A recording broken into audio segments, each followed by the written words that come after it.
why you are here? Yo, what up, what up? It's your man, Big Brandon Carter, and it is that time again where I talk about 3 books that will make you stronger.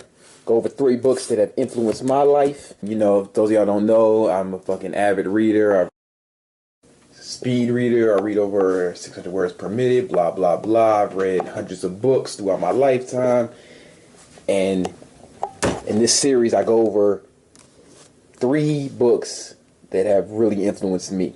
Excuse my messy ass work area. You know, I'm just a fucking slob. Anyway, first we're going to go into The Obstacle is the Way by Ray Holiday.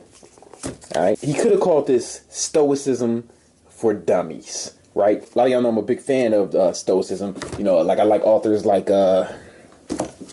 Seneca, Marcus Aurelius. You know, those are my homies. But this is a newer book. What Ray did, he's kind of like encapsulated all the Stoic ideas. I'm not saying it's a total replacement for those great books, but it's a really good beginner's guide to Stoicism. You know, like he has basically, you know, Stoicism is like, if I had to sum it up, I'd be like, you know, just knowing that shit is gonna go wrong and finding a way to persevere regardless of that. You know, like everybody you know is gonna die.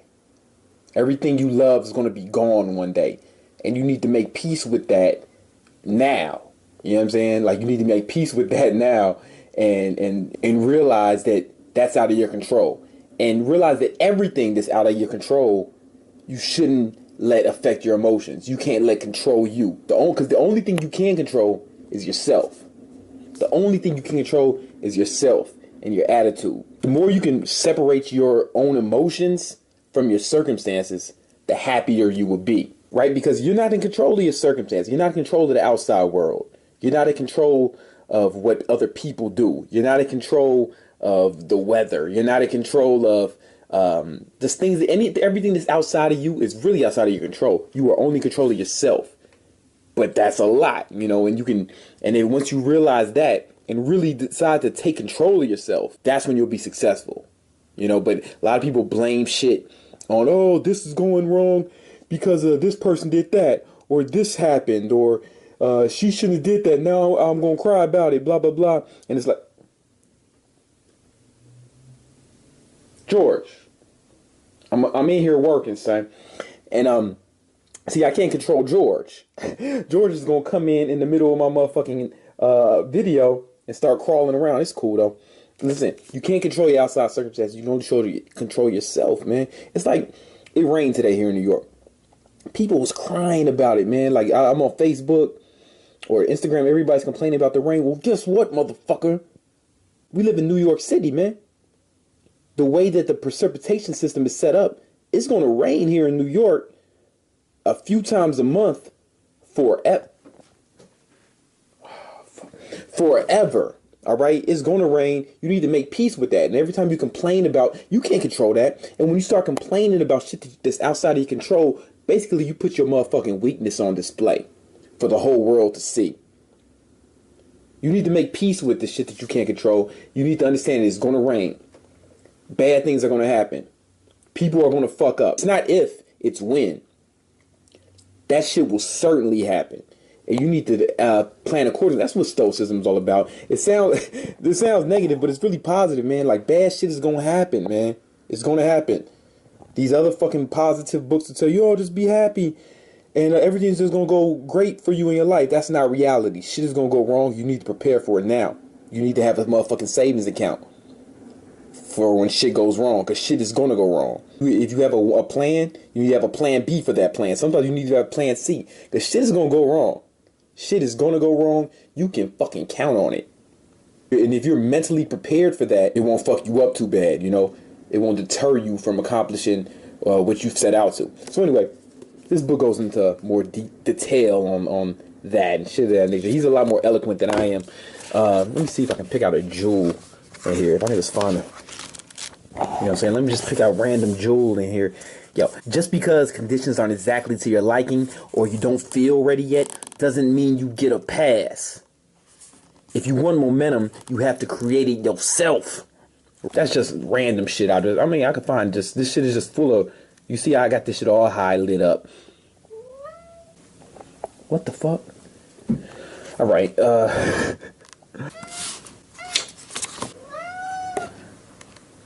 Chill. Yo, listen, I'm trying to do this motherfucking... I'm talking to the YouTube right now, son. Whatever.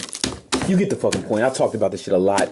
The obstacle is the way. I actually read this year, but I've been, familiar with Stoicism prior to this. Yo, fuck with it. Fuck with it. Then we got my man, Ocho. Ocho, Courage, the Joy of Living Dangerously. You know what I'm talking about? I love this book. If y'all follow the big homie Elliot Host, y'all know that he loves Osho. Loves Osho. This book is just about being courageous, man. I mean, basically, it would have said about being courageous. Why you should be courageous. How fear will fuck your whole shit up.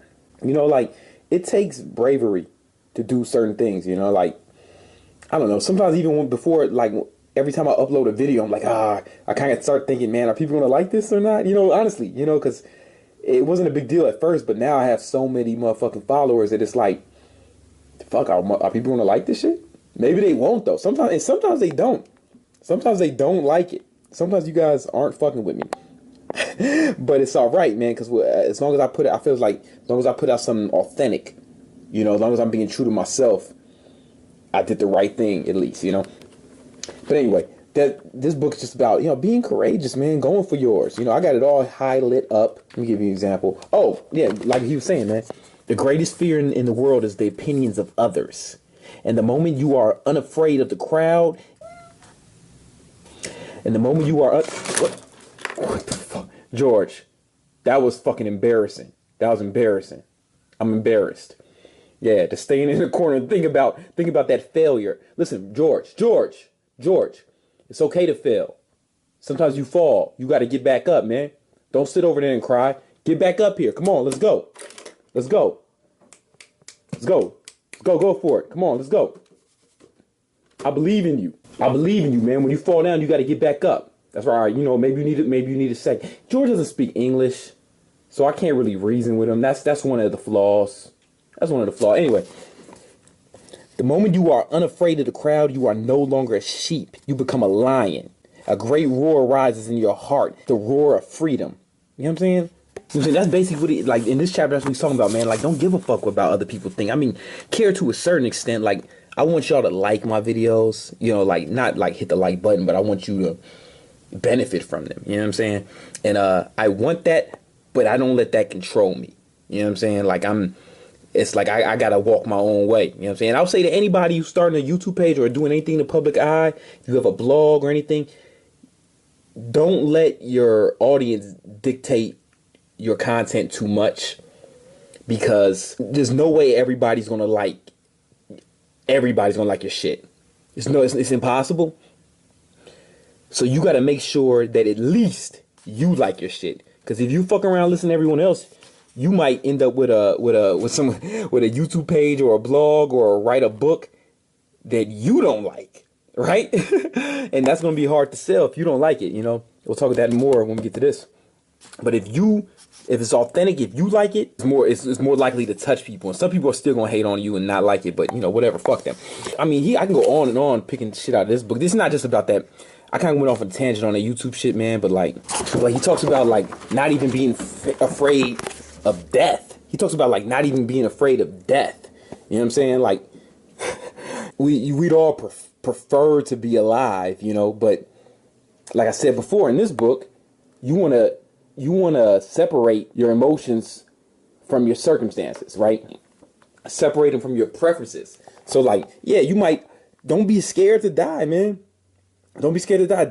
No one says you have to live, right? The world will go on without your ass. You know what I'm saying? Everybody will be fine. The world will keep going. But it's like, it's just a preference. Some people might prefer that you live. You might prefer you live, but it's just a preference. Just like we were talking about earlier with the rain. You know, like people would prefer there to be a sunny day, but guess what? It has to rain. It has to rain for the ecosystem to thrive. And just like you have to die. You have to die for the world to continue. If none of us died, overpopulation would just be a problem. It'd be think if no one ever died, it'd be just too many people. So you have to die, actually. So just make peace with that. It might be today, it might be tomorrow, but you know, hopefully it'll be like a long time from now. But then again, that's just a preference. Don't fear dying, man. Don't fear losing. You're gonna die. Here's the thing about life. None of us make it out alive. The earth has a staggering 100% mortality rate. There's a 100% mortality rate on planet Earth, man. It's useless to fear the inevitable. Just like we said earlier. That's why I put these two books together. It's gonna happen. It's outside of your control. Don't worry about it. Worry about what you can worry about, the life you have now, right? Do the best you can. You might die tomorrow, man. You might die tonight. For real. You only have a certain amount of time here. Don't live it being afraid. And that's what basically this book is about. Obviously, Osho's a lot more articulate and eloquent than I am, but you know what I'm saying? Whatever you have will be taken away. Before it's taken away, why not share it? That's the only way of possessing it, to share it. You know what I'm saying? If you give, you're the master. That's, the kind of shit Osho be talking about, man. That's crazy. Not always, again, I want to say, like, people, every time I read on camera, people say, oh, you're not a speed reader. You sound like an idiot when you read. I'm like, yo, first of all, I can't fucking speed. When you don't speed read the same, you don't speed read at the same speed that you read out loud. Otherwise you would sound like Tech Nine or Twister. Then Osho starts talking about love, man, hate. He says hate is not the opposite of love. People think that fear is actually the opposite of love, according to Osho. He says hate is just love kind of inverted, but it's not its polar opposite, as where fear is the opposite of love. Fear kills. Fear wants to kill. Fear is destructive. Love is creative energy. You know what I'm saying? When you love, you would like to create. You would like to sing a song or paint or create poetry. But you would not take a bayonet or an atom bomb and go rushing off madly to kill people who are absolutely unknown to you, who have done nothing, who are as unknown to you as you are to them. Now he's talking about the difference between fear and love on a global level. You know what I'm saying? He goes into it, man. He breaks the whole shit down. He talks about, being courageous and going off into the unknown. He said, like, you have intelligence, you are ready to go off into the unknown. You know what I'm saying? The best intelligence often knows whatever happens, I will be able to take charge and I will respond adequately. The mediocre mind has no trust in itself. You know what I'm saying, man? Osho, man. Osho.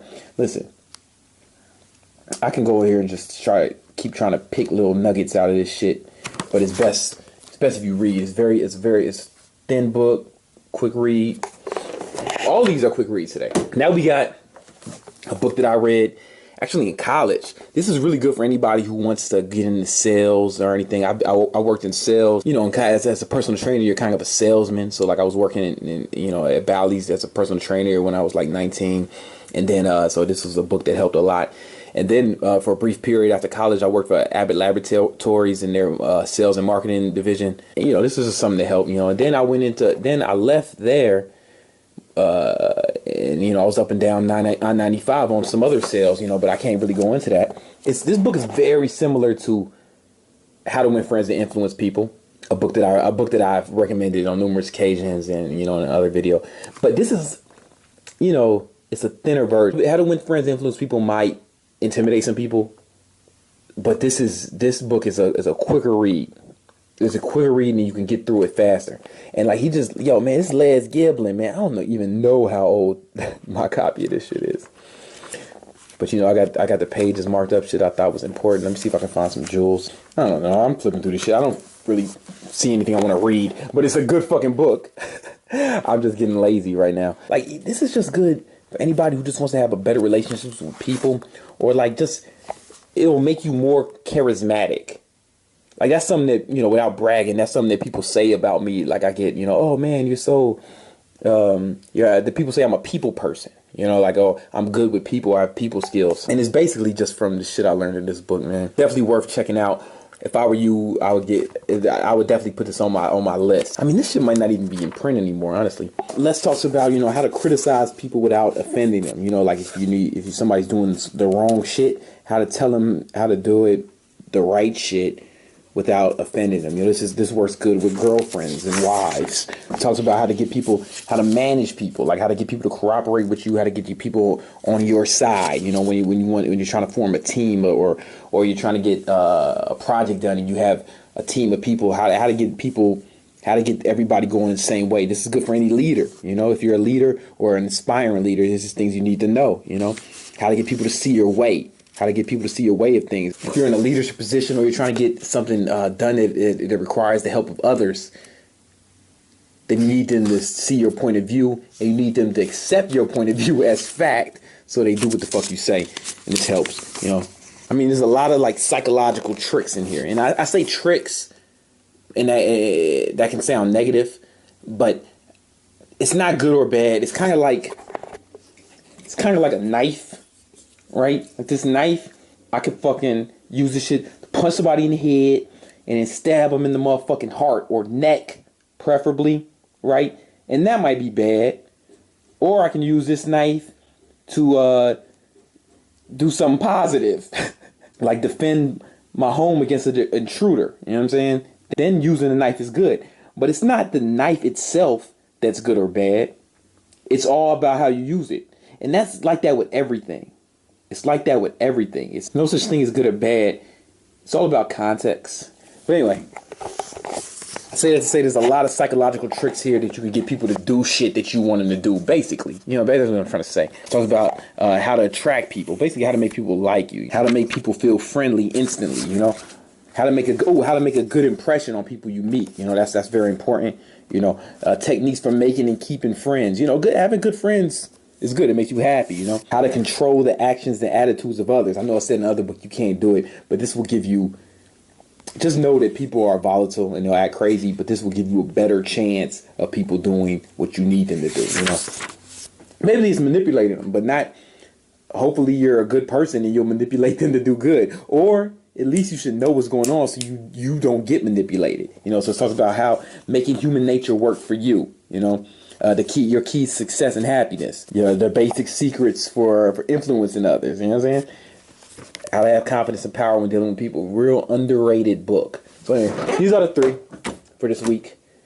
I don't think one is more important than the other. You need courage. You need stoicism is important, and you know, dealing with people in a positive way, getting people to be on your side, getting people to like you, to fuck with you.